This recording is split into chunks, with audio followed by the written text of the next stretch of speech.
खैर स्वामी जी, एक और स्टडी के बारे में ज़रा बताता हूँ आपको। डेनमार्क में स्वामी जी 10 से 18 साल के हज़ारों बच्चों पर स्टडी की गई और जो बातें सामने आईं वो अब ज़रा आपके सामने रख रहा हूँ। फ़ोन ज़्यादा देखने से बच्चों में ब्लड प्रेशर, कोलेस्ट्रॉल और इंसुलिन रेजिस्टेंस के मामले ज़्यादा पाए गए, जो आगे चलकर शुगर की वजह बन जाते हैं। तो स्वामी जी, जब शरीर में ब्लड प्रेशर, कोलेस्ट्रॉल और इंसुलिन रेजिस्टेंस के मामले जहाँ पर बढ़ रहे हैं, तो इनसे निपटने का क्या उपाय किया जाए? वैसे ही हम डायबिटीज़ कैपिटल है। तो बच्चों को बचपन से तो शीर्षासन कराना है, सर्वांगासन, पश्चिमोत्तानासन, भूनमन आसन, हनुमान आसन। ये तो बच्चों की जो अभ्यास है ना, ये अवश्य कराएं।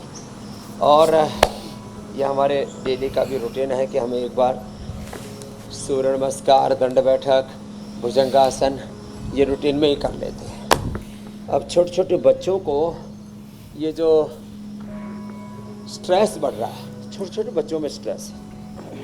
आपने कहा छोटे छोटे बच्चों को बीपी, कोलेस्ट्रॉल, शुगर जैसी बीमारी है, ये बात एकदम सही है। जितना कृत्रिम दुनिया के संपर्क में आप या आपके बच्चे रहेंगे, एक तरफ तो synthetic hair care, dental care, skin care, home care, माने फ्लोर क्लीनर से लेकर के टॉयलेट क्लीनर से लेकर के हेयर क्लींजिंग के लिए, डेंटल क्लींजिंग के लिए, स्किन क्लींजिंग के लिए जिन प्रोडक्ट्स का आप इस्तेमाल कर रहे हैं सब सिंथेटिक, फिर चारों तरफ रेडिएशन, चारों तरफ पोल्यूशन, साथ ही आहार में, विचार में, वाणी में, व्यवहार में, आचरण में इतना ज़्यादा कृत्रिमता आ गई है।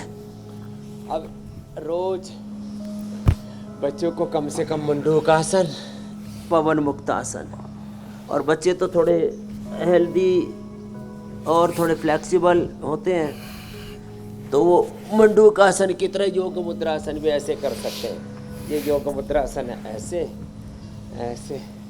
और बच्चों को सौम्य या आइग्रेट ड्रॉप अवश्य डालें, एक एक गोली ही आइग्रेट के खिला दें। कितने भयंकर चैलेंजेज हैं आँखों के लिए आइग्रेट। किसी किसी के तो कान पर भी, जिन बच्चों को सर्दी जुकाम नज़ला ज़्यादा रहता है, उनके कान पर भी इसका असर होने लगता है। और फिर वो कुछ तो ईयरबग लगा करके, अलग अलग तरह के यंत्र लगा करके अपने कानों के पर्दों को और फाड़ लेते हैं, ख़राब कर लेते हैं। आँखों के लिए आइग्रेट, कान के लिए आइग्रेट, मस्तिष्क के लिए मेधावटी मेमोरी ग्रिट, बड़ी ज़बरदस्त है ये तत्व।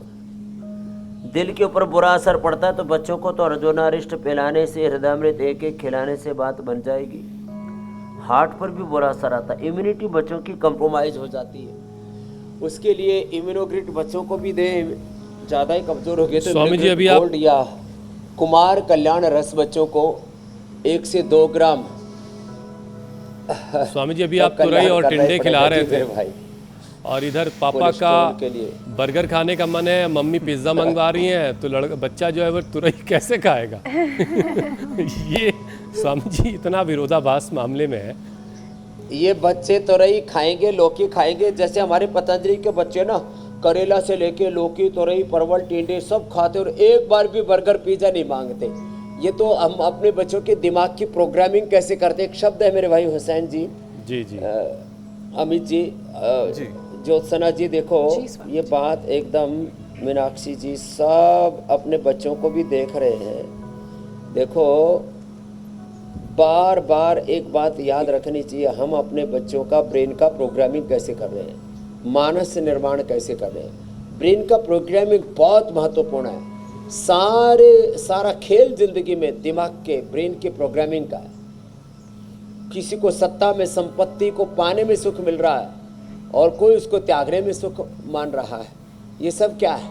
कोई किसी को मारने में सुख मान रहा है, कोई किसी को ताड़ने में सुख मान रहा है। अलग अलग ये जो भी हम ह्यूमन बिहेवियर देख रहे हैं, और सबसे ज़्यादा अव्यवस्थित सारी प्रकृति, यद्यपि 99% व्यवस्थित है, ये मनुष्य ने उसमें जो है हस्तक्षेप बहुत कर दिया है, वो अलग बात है। मनुष्य एक ऐसा है जो व्यर्थ की उलझनों में, गफलतों में है। जिसके पास सोना चांदी है वो ज़्यादा सुखी है। अरे भाई, तेरे पास तेरा स्वास्थ्य कैसा है, तेरा तन, तेरा मन, तेरी वाणी, तेरा व्यवहार कैसा है, तेरा परिवार कैसा है।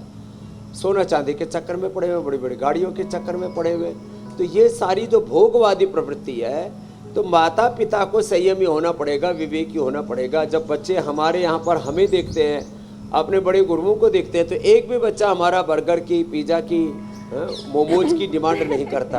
कोई बच्चा कोका कोला, पेप्सी एक बार भी नहीं पीता।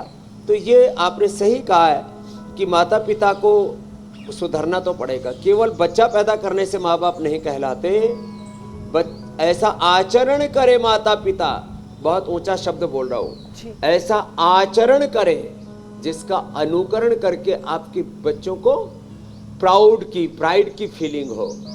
ये तो करना ही पड़ेगा, इसके अलावा कोई रास्ता नहीं। मतलब बच्चों के लिए माता पिता को आइडल बनना है ताकि उन्हें देख के बच्चे सीख सकें।